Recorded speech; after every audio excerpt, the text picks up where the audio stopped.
ত্রিকোণমিতি অনুপাত পার্ট 1 আর এখন আমরা আলোচনা করব আজকে আলোচনা করব হলো পার্ট 2 নিয়ে ত্রিকোণমিতি অনুপাত। তো পার্ট 1 এ আমরা কোঅর্ডিনেট নিয়ে কোঅর্ডিনেটটা দেখাইছিলাম, আজকে কোঅর্ডিনেট নিয়ে একটু বিস্তারিত আলোচনা করব। এটা হলো আমার ফার্স্ট কোঅর্ডিনেট মানে অল পজিটিভ। এটা হলো সেকেন্ড কোঅর্ডিনেট, এখানে কে আছে সাইন এবং কোসেক। এটা হলো আমাদের থার্ড কোঅর্ডিনেট, এখানে কে আছে tan এবং cot। এটা হলো ফোর্থ কোঅর্ডিনেট, এখানে আছে আমাদের cos এবং sec। এটা ছিল 0 ডিগ্রি, এটা হলো 90 ডিগ্রি, এটা 180 ডিগ্রি, এটা হলো আমাদের 270 ডিগ্রি, এটা হলো 360 ডিগ্রি। এখানে একটা কথা, 90 ডিগ্রি থেকে যদি মাইনাস হয়, 90 ডিগ্রি মাইনাস মানে কার ঘরে যাবে? অল পজিটিভের ঘরে যাবে। 90 ডিগ্রি যদি প্লাস হয় তাহলে কার ঘরে যাবে? সাইনের ঘরে যাবে। 180 ডিগ্রি যদি মাইনাস হয় তাহলে সাইনের ঘরে যাবে, 180 ডিগ্রি যদি প্লাস হয় তাহলে ট্যানের ঘরে যাবে। 270 ডিগ্রি মাইনাস হলে আমাদের যাবে ট্যানের ঘরে, আর 270 ডিগ্রি প্লাস হলে যাবে হলো cos বা sec এর ঘরে। 360 ডিগ্রি মাইনাস মানে কোন ঘরে যাবে? cos এবং sec এর ঘরে। যদি পজিটিভ হয় তাহলে যাবে অল পজিটিভের ঘরে। এখন মাইনাস প্লাসের ব্যাপারটা বুঝলাম। এখন যে জিনিসটা আমার দেখতে হবে যে 90 ডিগ্রি ইনটু যদি আমার জোড় গুণিতক হয়, জোড় গুণিতক 90 ডিগ্রি ইনটু জোড় গুণিতক হলে এই ত্রিকোণমিতিক অনুপাতের কোনো পরিবর্তন হবে না। তার মানে ত্রিকোণমিতিক অনুপাতের কোনো পরিবর্তন হবে না। 90 ডিগ্রি কিন্তু যদি বেজোড় গুণিতক হয়, 90 ডিগ্রি ইনটু বেজোড় গুণিতক, তার মানে সাইনটা চেঞ্জ হয়ে cos হবে, cos চেঞ্জ হয়ে সাইন হবে, tan চেঞ্জ হয়ে cot হবে, cot চেঞ্জ হয়ে tan হবে, cosec চেঞ্জ হয়ে sec হবে, sec চেঞ্জ হয়ে cosec হবে যদি 90 ডিগ্রির বেজোড় গুণিতক হয়। আর আরেকটা জিনিস সেটা হলো অল পজিটিভের ঘরে সবগুলা পজিটিভ, অন্যের ঘরে গেলে হবে কি নেগেটিভ। তার মানে এই জায়গায় আমি লিখে ছোট করে লিখি ফার্স্ট কোয়াড্রেন্ট, ফার্স্ট চতুর্ভাগে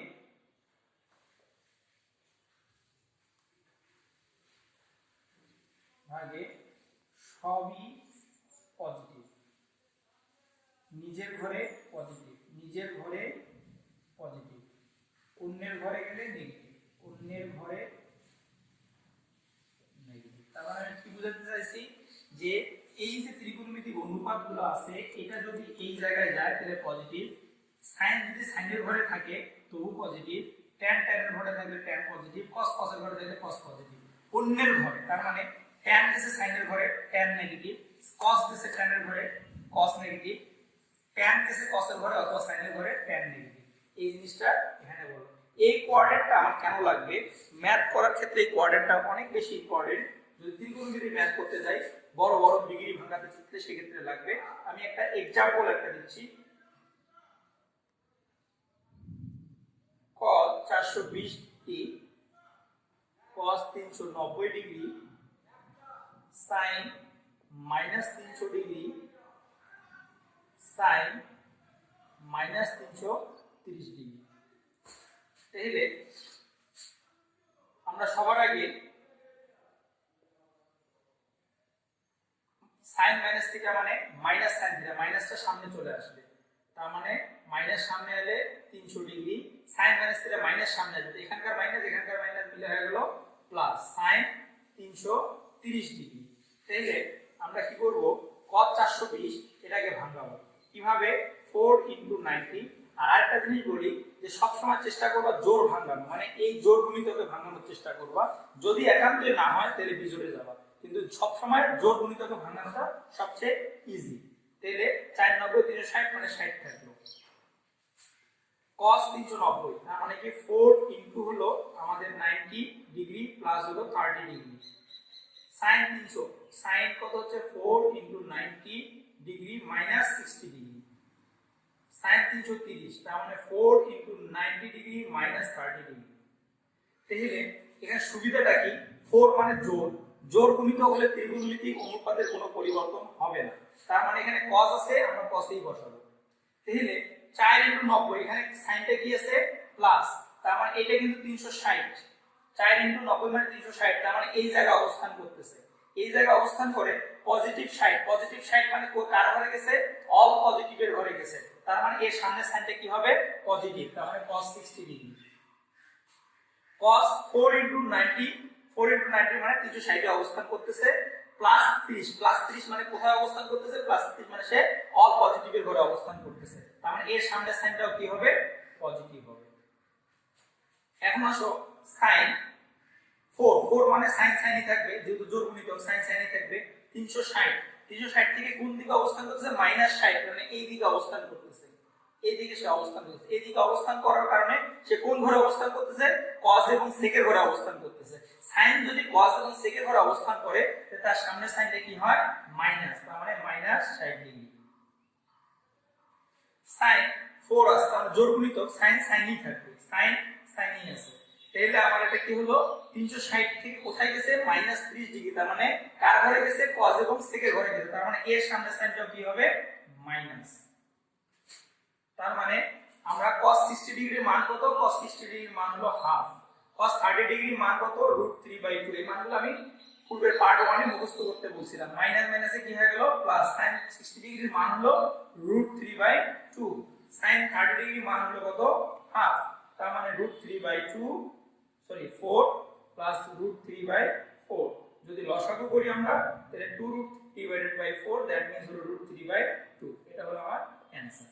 এখন মনের মধ্যে কোশ্চেন আসতে পারে যে এত বড় অঙ্ক আমরা এমসিকিউ তে করব কিভাবে। আমার কথা হলো এত বড় অঙ্ক যদি এমসিকিউ তে করতে হয় এই দুটো লাইন আমরা করব না।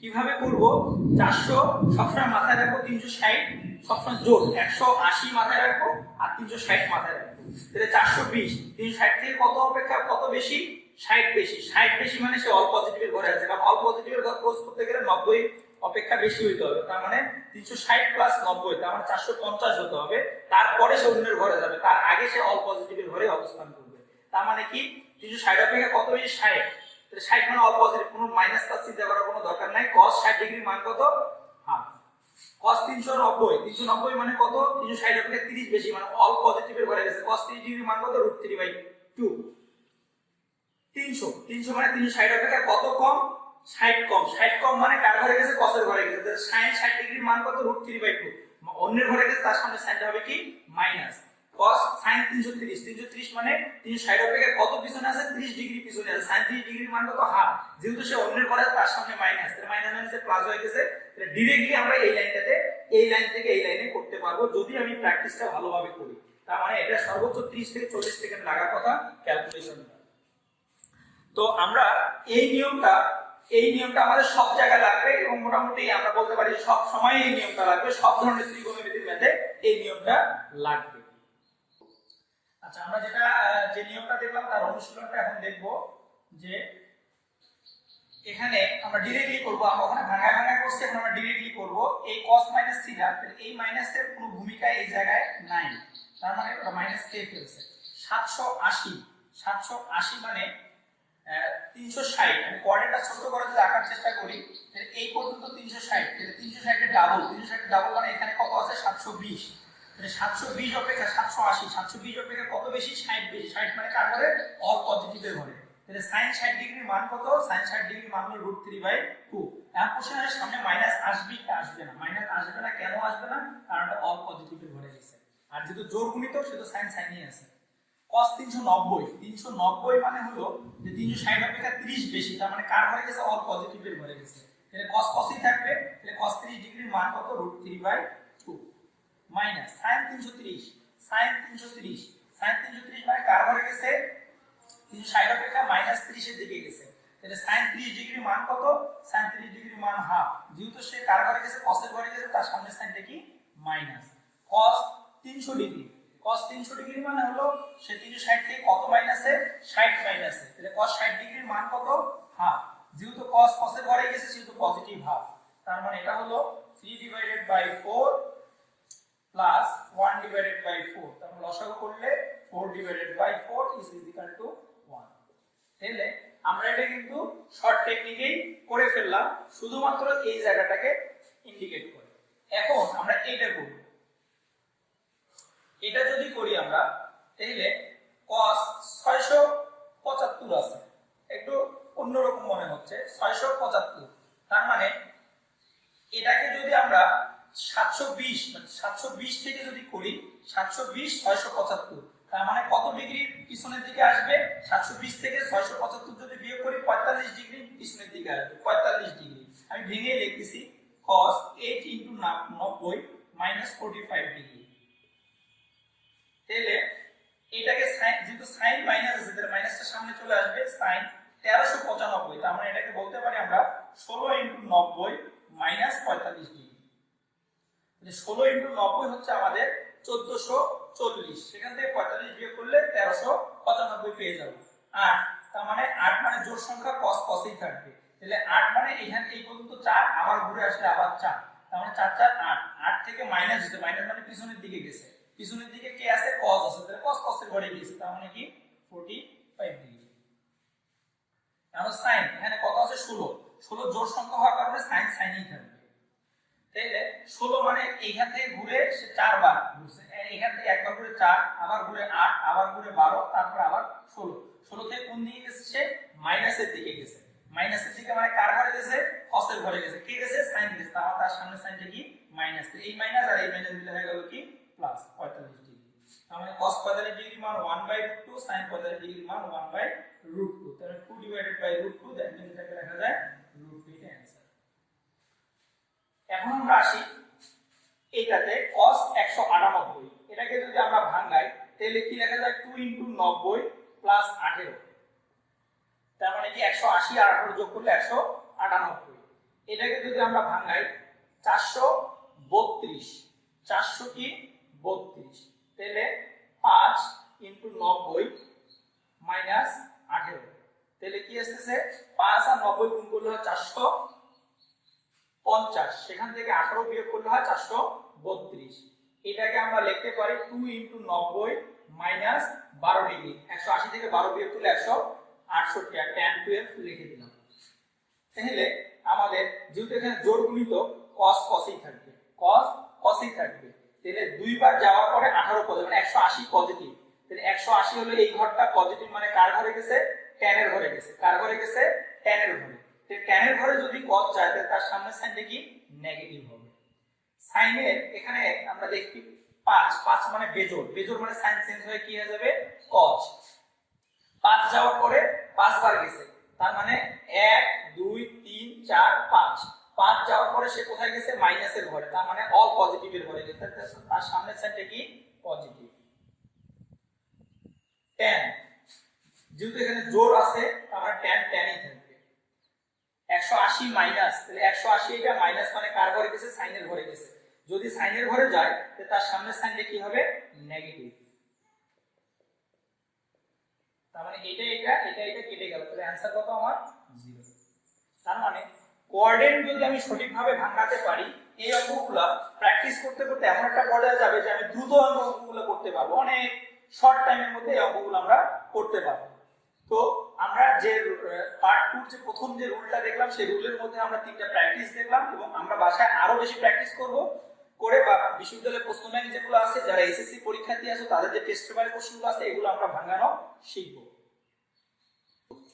এখন আমরা দেখব যে যদি আমার থিটার মানটা অজানা কোনো মান থাকে, তাহলে সেক্ষেত্রে আমরা থিটা হিসেবে থাকতে পারে, এক্স হিসেবেও থাকতে পারে, এ হিসেবেও থাকতে পারে, অন্য যে কোনো হিসেবে থাকতে পারে, সেটাকে 30 ডিগ্রি ধরে আমরা প্রবলেমটাকে সলভ করব।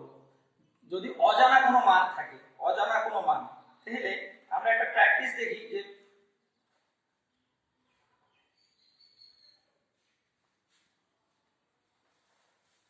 আমরা একটা প্র্যাকটিস দেখব যে আমার এখানে cot a minus tan a is equal to what?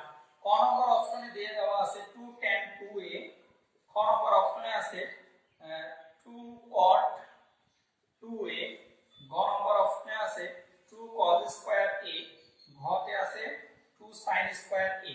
আমি বলছি অজানা কোনো মান যদি থাকে তো 30 ডিগ্রি ধরে আমাদেরকে সমাধান করতে হবে, 30 ডিগ্রি ধরে সমাধান করতে হবে।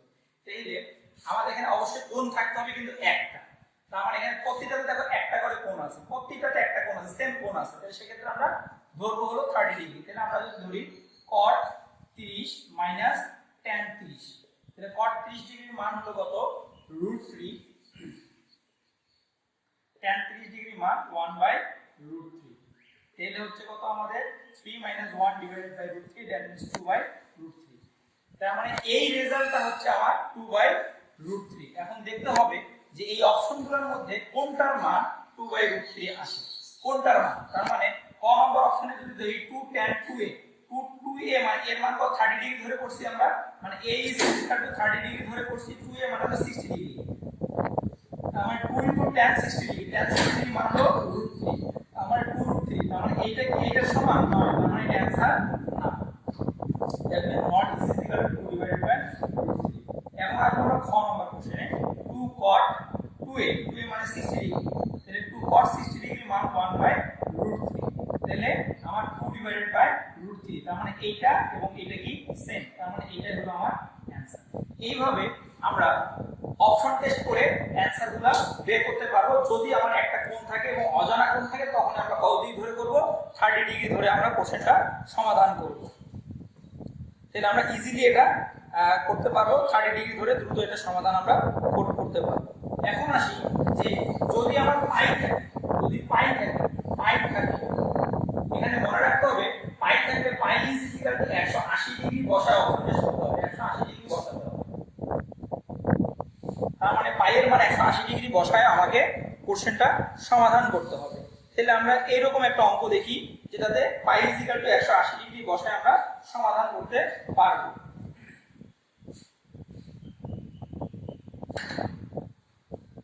যদি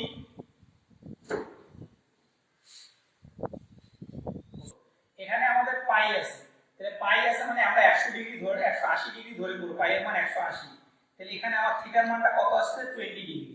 তাহলে এখন আমরা এখানে আমাদের মান নির্ণয় করতে বলছি, তাহলে আমার cos 20 ডিগ্রি, এখানে cos 2 থিটা, তাহলে cos 40 ডিগ্রি, এখানে cos 4 থিটা, তার মানে কি cos 80 ডিগ্রি, এটা আমার মান নির্ণয় করতে বলছে। তার মানে আমরা যেটা হাফ নেই 2 cos 80 ডিগ্রি cos 40 ডিগ্রি, তার মানে 2 cos a cos b, এটা সূত্রটা তোমাদেরকে 2 cos a cos b, তার মানে কি হবে cos a plus b, cos a plus b মানে 80 আর 40 যোগ করলে 120 plus cos a minus b, তার মানে 80 দিয়ে 40 বিয়োগ করলে 40, তার মানে half cos 20 minus half plus cos 40, তার মানে এটা যদি গুণ করে দেই আমরা তাহলে সেক্ষেত্রে আসছে কত, আমাদের হাফ মানে 1/4 minus cos 20 plus half cos 40 cos 20।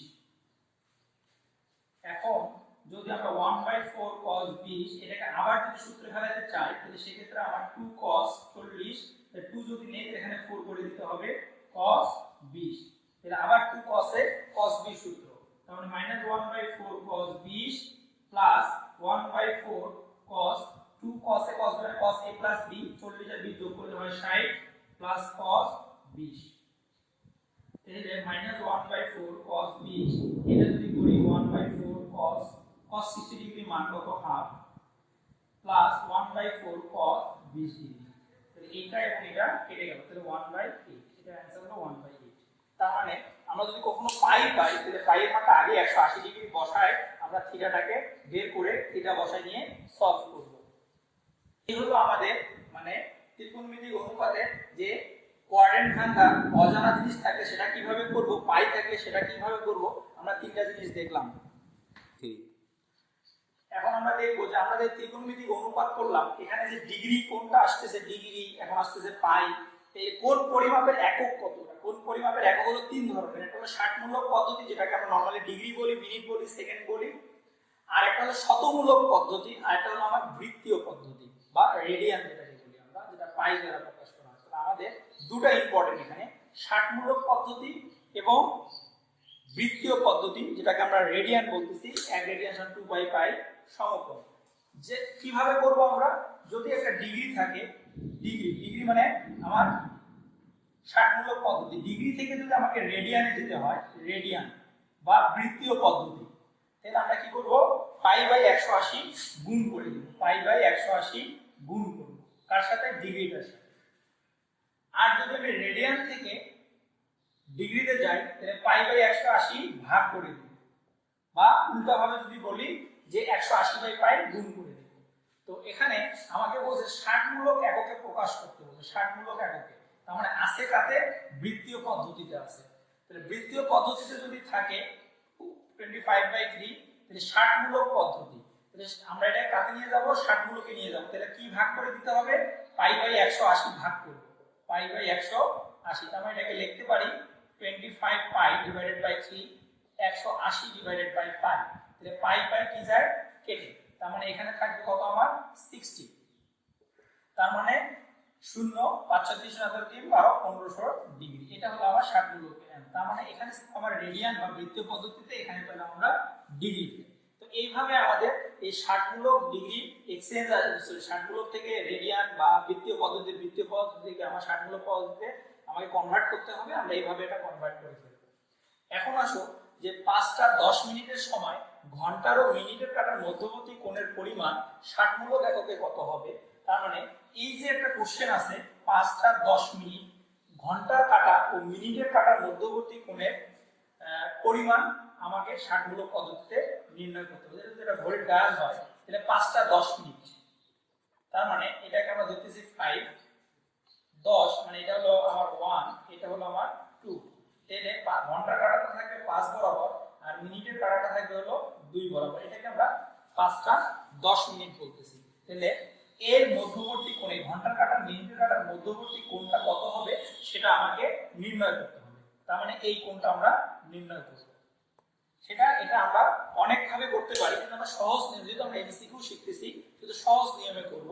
সে সহজ নিয়মটা হলো কি, যে ঘন্টার কাটা মিনিটের কাটার মধ্যবর্তী কোণ নির্ণয়ের সূত্র হলো 60h - 11m divided by 2 modulus. কি বলছি, 60h মাইনাস হলো কি 11m ডিভাইডেড বাই 2। h মানে হলো এটা ঘন্টার কাটাকে নির্দেশ করে, h মানে আওয়ার, আওয়ার মানে ঘন্টাটা বোঝায়, m হলো মিনিট মানে কি এই মিনিটটাকে বোঝায়। তার মানে এটা যদি আমরা এখানে বসে দেই 60 * 5 - 11 * 10 ডিভাইডেড বাই 2, তার মানে হচ্ছে 300 - 10 ডিভাইডেড বাই 2, তাহলে আসতেছে কত আমাদের 091 ডিভাইডেড বাই 2। তাহলে এটা ভাগ করলে আসে কত 95 ডিগ্রি। এটা হলো আমার কি ঘন্টার কাটা এবং মিনিটের কাটার মধ্যবর্তী কোণ কত ডিগ্রি, 95 ডিগ্রি। এখন যদি আমাকে এখানে ষাটমূলক পদ্ধতি না বলে আমাকে বলতো বৃত্তীয় পদ্ধতি, তখন এই 95 কে আমরা কাতে কনভার্ট করতাম, রেডিয়ানে কনভার্ট করতাম। তার মানে কি এটাকে আমরা কি করতাম কি 95 * পাই বাই 180, কাটাকাটি গেলে কাটাকাটি করব, না হলে আমরা এইভাবে লিখে দিতে পারি। এটা হলো অ্যানসার। তার মানে এটা যদি আমাকে ষাটমূলক বলে এটা অ্যানসার, যদি বৃত্তীয় বলে এটা অ্যানসার। তাই না, আমরা এত বড় একটা কোশ্চেন এবং এই কোশ্চেনটা অনেক জটিল, সেই কোশ্চেনের সমাধানটা একটা শর্ট টেকনিক দিয়ে খুব দ্রুত আমরা করে নিতে পারি।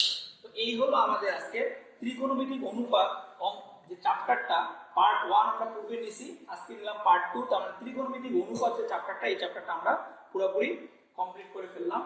তো তোমরা যারা ইন্টারমিডিয়েট বা এসএসসি পরীক্ষার্থী আছো বা এসএসসি তে পড়ালেখা করতেছো, বা যারা এডমিশন পরীক্ষার্থী আছো, এডমিশন পরীক্ষা দিবা, তারা কি করবা, এই যে প্র্যাকটিস যেগুলো আমি শেখাচ্ছি, এই শেখানোর বাইরে যে কি করবে, শেখার পরে তোমাদের যে প্র্যাকটিস বুক আছে সেই প্র্যাকটিস বুক থেকে তোমরা এটা প্র্যাকটিস করে নিবা, তাহলে দ্রুত অঙ্কগুলো আয়ত্তে আসবে। তো তোমরা এই ধরনের যে ক্লাসগুলো আছে, এই ধরনের ক্লাসগুলো তোমাদেরকে যদি তোমরা সঠিক মানে খুব সহজে পেতে চাও, তাহলে কিন্তু আমাদের এই চ্যানেলটাকে তোমাকে সাবস্ক্রাইব করতে হবে। পাশাপাশি তোমাদের যেটা করতে হবে সেটা হলো তোমার যে বেল আইকনটা আছে এটা তোমাকে ক্লিক করে রেখে দিতে হবে, তাহলে পরবর্তী ভিডিওগুলো তুমি সহজে পেয়ে যাবে। তো ঠিক আছে, আল্লাহ হাফেজ।